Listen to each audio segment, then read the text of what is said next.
Hello students, I am Dr. Garima Srivastava from Lal Bahadur Shastri College, Lucknow. So, we will be continuing with the topic of forms of protection. I have already told that what is protection. It is derived from a term procedure, that means to protect. Now, why do we protect? Why does the national government protect? They try to protect from the importers products, the domestic market of the home country, so that they do not face challenges in serving the normal domestic customers. Of course, importing products from different countries may pose a threat to the products of domestic market.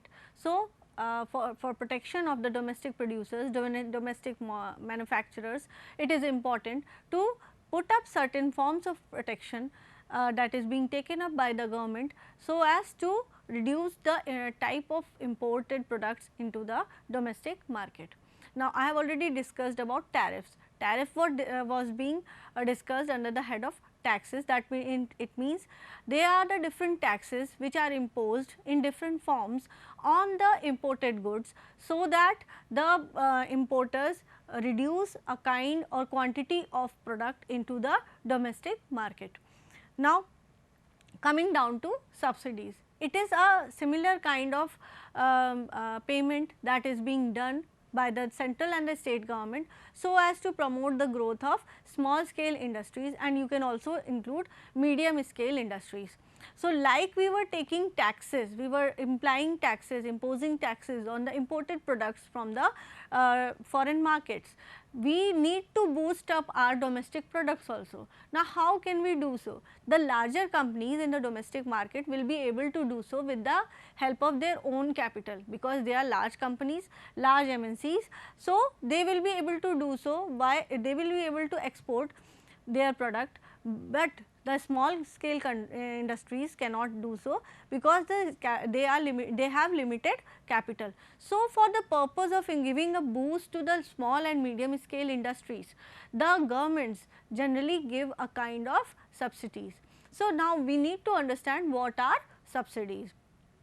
Subsidies protect them from the exploitation by the large scale sector, and from the large scale sector as well as from the imported goods. Now, subsidies are a kind of payment that the government gives to the small scale industries, so that they may get assistance in different forms. Now, this assistance can be in the form of technicality, it can be in the form of R&D, it can be in the form of marketing strategies, and also for the development of new entrepreneurs in the domestic market.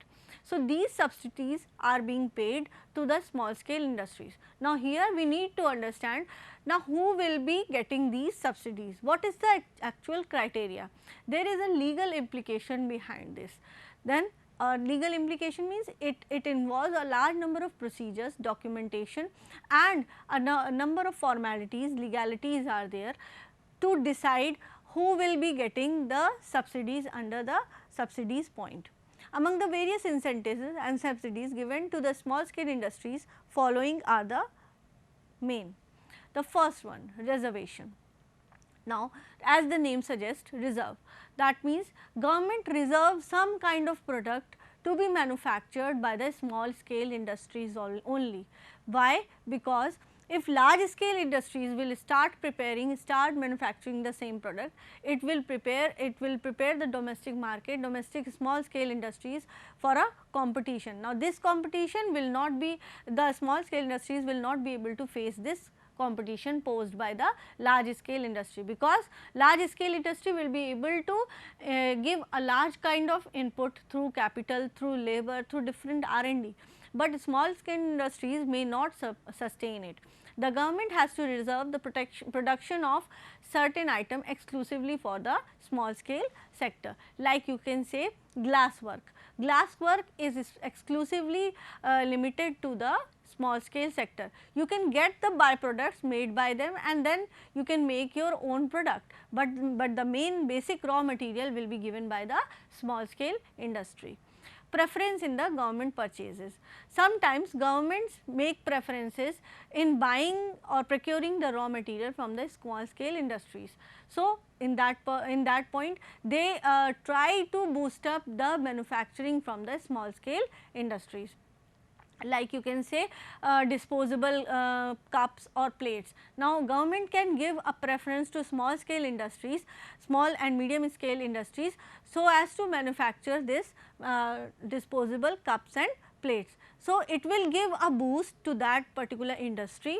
It will also generate an opportunity for employment in this industry, and of course, the economic structure will also improve by improving the revenue generation in that sector. So, if we talk about India, there you can see three kind of industries are there: small and medium scale industries categorized under one, and you can take up large scale industries. So, basically if we talk about subsidies, it is important that who will get the subsidy, whether they are the low or small scale industries or whether they are the large scale industries. All this will depend on the purpose for which this industry is working, and the type of opportunity for employment this industry is going to generate. Then the third one is price preference. The small scale units are given price preference up to a margin of 15% in respect of certain items purchased from both small scale and large scale industries.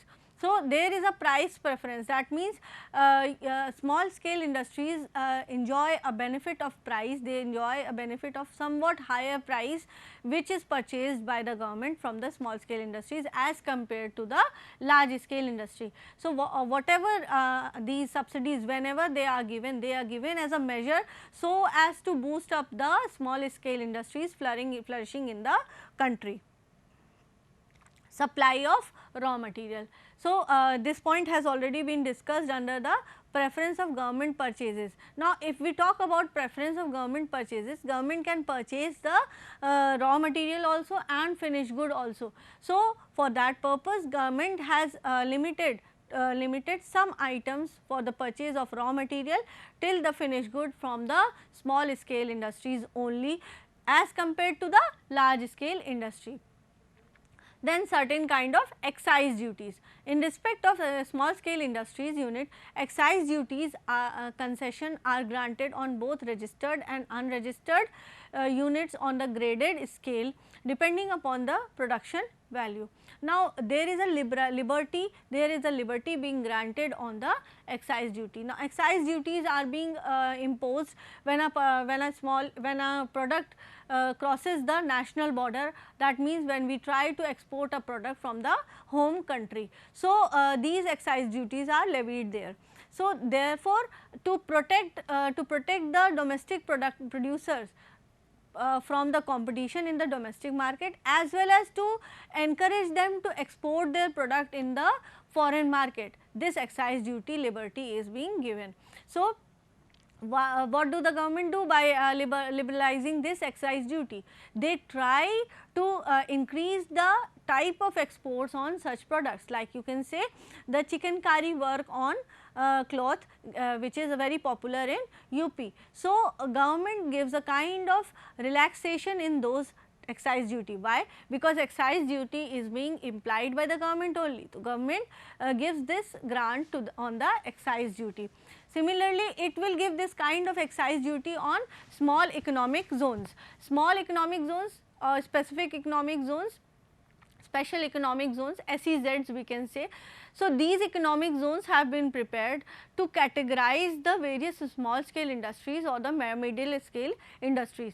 So, whichever industry lie in the SEZs, they are being granted such kind of liberty, so that their excise duty is relaxed to some extent and they need to pay less as compared to large scale industry. So, if they will be paying less and they are ready to pay this lesser amount as compared to large scale industry, they will be more and more focusing on expanding their business through exporting their product. For exemption is granted up to production value of 30 lakh in a year. For a normal unit, it is granted up to rupees 30 lakh, production of rupees 30 lakh in a year. If it is more than 30 lakh and less than 75 lakh, it is up to 75% of the normal duty. That means, whatever duty you were paying, you will be relaxed up to 75% of that duty. If production value exceeds 75 lakh, then the normal rate of duty will be levied. Then that means, in the following upper two cases, that means if the production value is up to 30 lakh and the production value is from 30 lakh to 75 lakh, you will get a kind of exemption from excise duty, so that you will be easily able to export your product in the foreign market. So, RBI's credit guarantee scheme. RBI's credit guarantee scheme, it was introduced in 1960 for small scale industry. It is a kind of guarantee that RBI takes so that all the left unpaid advances are being recovered by the RBI. This is a kind of relaxation on the unpaid advances that have been paid to the paid to the middle scale industry as a loan. Suppose, as a middle scale industry, I take up a loan from RBI or any of my bank or financial institution, and I am not able to pay it, or I will be able to pay it after some more time is being given to me. So, RBI credit guarantee scheme says, if that loan I am not able to pay that loan, or I am able to partly pay that loan, this advance will be somewhat relaxed for me, so that I am able to continue with my business does not shut down. So, this kind of relaxation is being given by RBI. Then financial assistance. Financial assistance means, of course, assistance through loan or credits that is being given by the banks and the financial institutions, and it is also provided to the small scale industries. Now, these loans will be provided to you, will be available to you at a concessional term. That means, whatever normal large scale units will be getting the loan at a specific rate of interest, you will be getting it at a concessional rate of interest. That means, you will be getting the loan at a lesser interest. So, of course, you will be paying less. So, what is this for?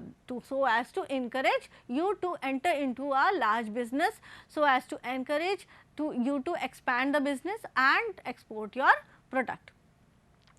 Several schemes have been introduced in past, as Small Industries Development Fund in 1986, National Equity Fund in 1987 and Single Window Scheme in 1988.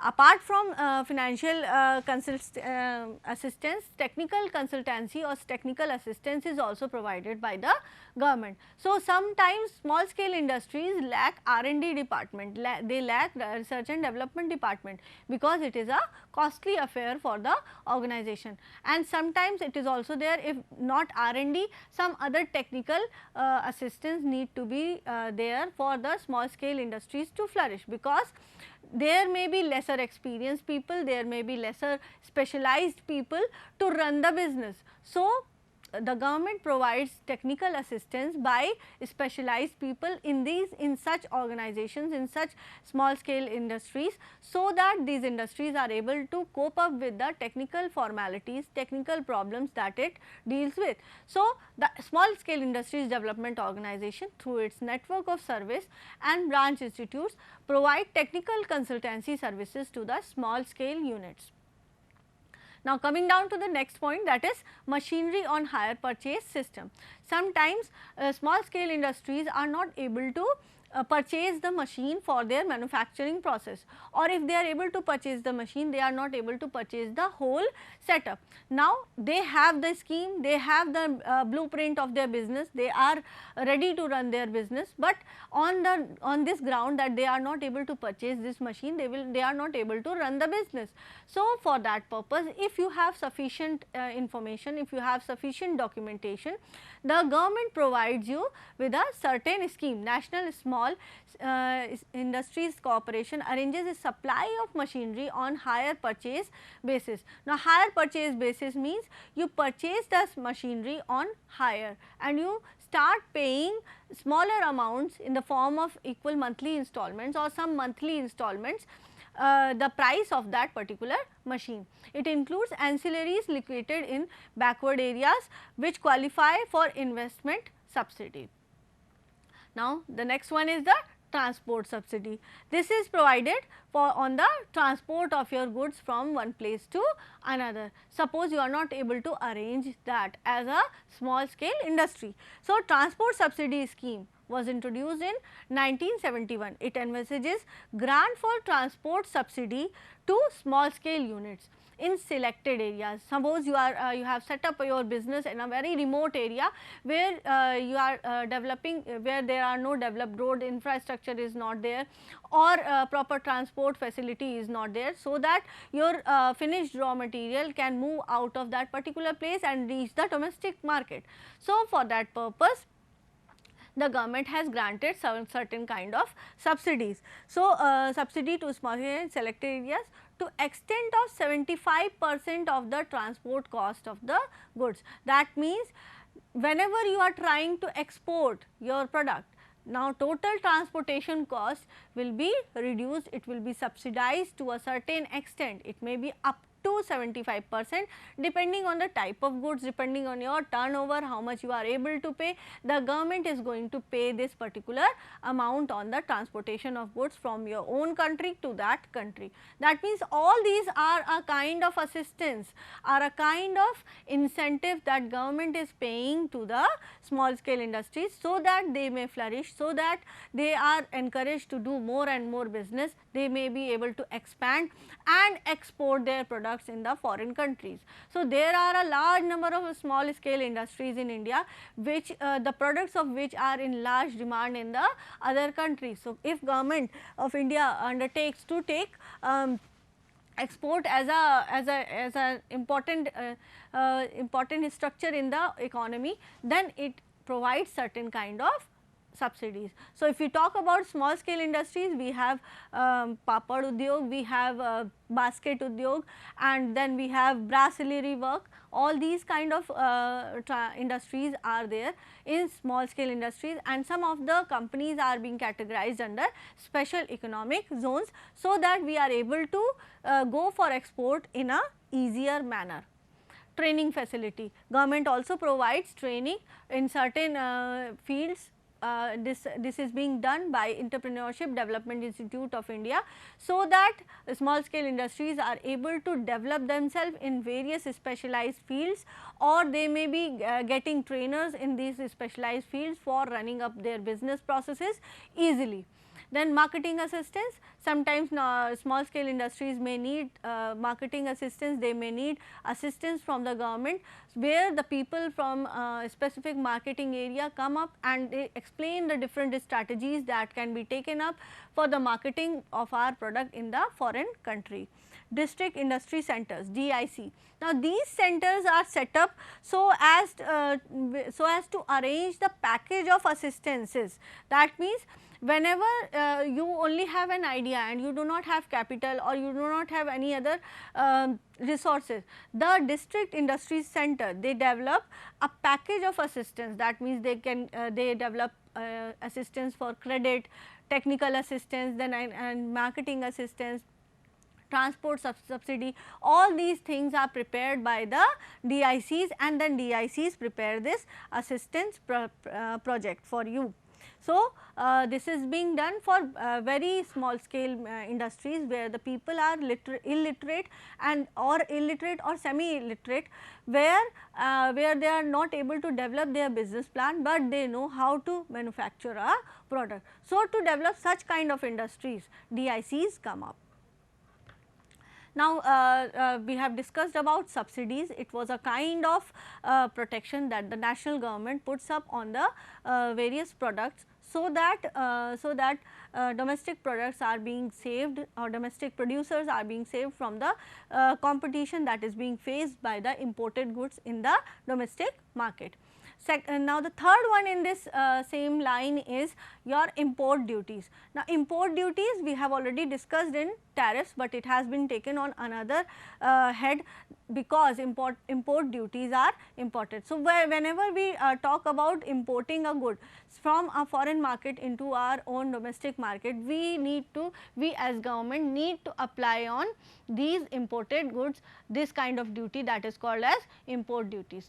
These tariffs are essentially taxes or duties placed on imported goods and services. It includes both goods and services, that means tangible products as well as intangible products by the domestic market, making the domestic goods cheaper for the domestic consumers. So, these taxes are being levied so that the cost of the imported goods rises, and as compared to these high cost imported goods, your domestic products will remain at a lower edge or low cost. So, the people will be buying the product with the lesser cost, and it will be less affecting the domestic producers. So, the domestic government normally levies tariffs as a percentage as declared value of good or service and act similar to the sale tax. That means, taxes are levied in the same form like special tax, ad valorem tax, and then specific other taxes which I have already discussed in my tariffs video. So, the next one is voluntary export restraint. Voluntary export restraint means it is a kind of export that is being implied on the exports. Now, till now we were talking about imported goods. Now, this is a kind of protection that is being made, or export restraint that is being made on the exporting of the goods.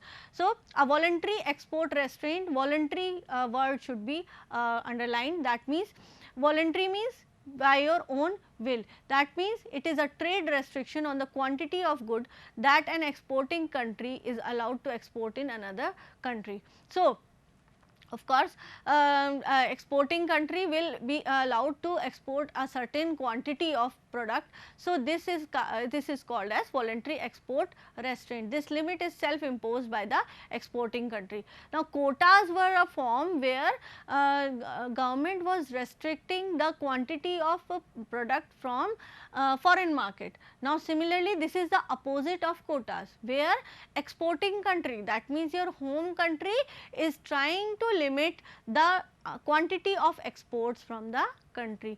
Now, this is also being done to balance the disequilibrium that will be created by over exports or over imports. Now, we all know when more and more exports are being done, we get a surplus. So, and when we more and more imports are done, we get a deficit. So, to balance both these points, it is important to restrain the exports or imports by some way or the other. Voluntary export restraints fall under the broad category of non-tariff barriers. That means, we have already discussed the non-tariff barriers. That means, they are non-taxable, they are not in the form of taxes, but they are in the form of certain kind of restrictions, like government can say you need to use raw material from the local market only, you need to give the package, you need to give information on the packaging, you need to use this kind of packaging only. All these kind of restrictions are being imposed under voluntary export restraint, which are restrictive trade barriers like quotas, embargoes, sanction levies and other restrictions. Next, we come on to administrative policy. Now, as the name suggests, administrative policy is purely related to rules, regulations, bylaws that are prevailing in the home country. So, you as an importer, you need to look into all these administrative policy which are implied on your product and which you need to follow them properly. For example, regarding food safety. So, regarding food safety, we have a food norm, food standards. So, these standards need to be maintained whenever you are importing certain kind of food items.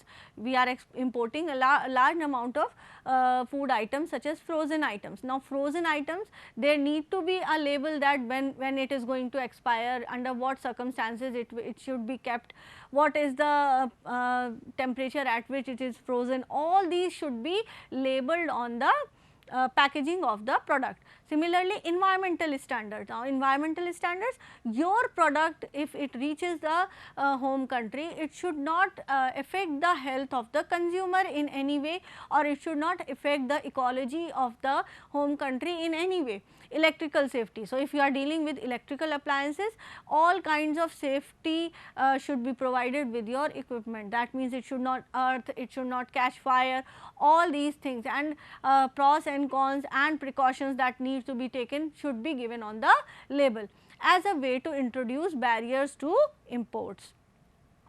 Then comes the anti-dumping policy. Now, for anti-dumping policy, we need to understand what is dumping. Now, dumping means when a foreign country, when a company from a foreign country or a host country tries to import products at a very low price, that means crash prices, you can say, they import products at a very low price into the home country.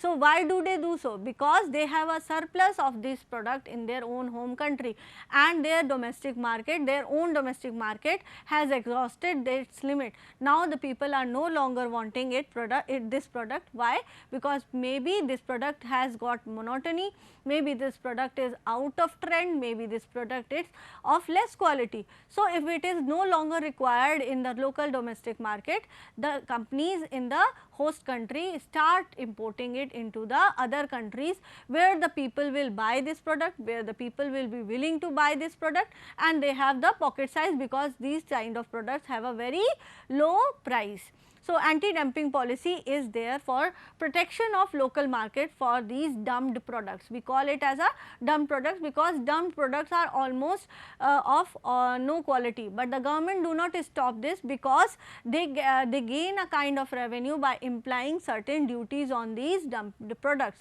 So, government decides to choose the type of product which can be dumped into the local market, and so by doing so they apply a kind of anti-dumping duty on the importers. So, applying this anti-dumping duties on the imported products, the importers will try to dump less in the domestic market. An anti-dumping duty is a protectionist tariff that a domestic government imposes on foreign imports, and that it believes are priced below fair market value. That means, whatever the product is of suppose rupees 10, it may be priced at rupees 2. So, then why will people not buy such kind of product? They are also aware that at 2 rupees what will they get? They will get a low quality product, but they may compromise on the quality when the price is being seen. So, the World Trade Organization operates a set of international trade rules.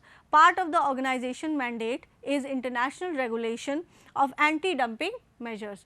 The WTO agreement allows government to act against dumping where there is genuine injury to the competing domestic industry, and in other cases WTO intervenes to prevent anti-dumping measures. So, the World Trade Organization plays a very important role in anti-dumping measures.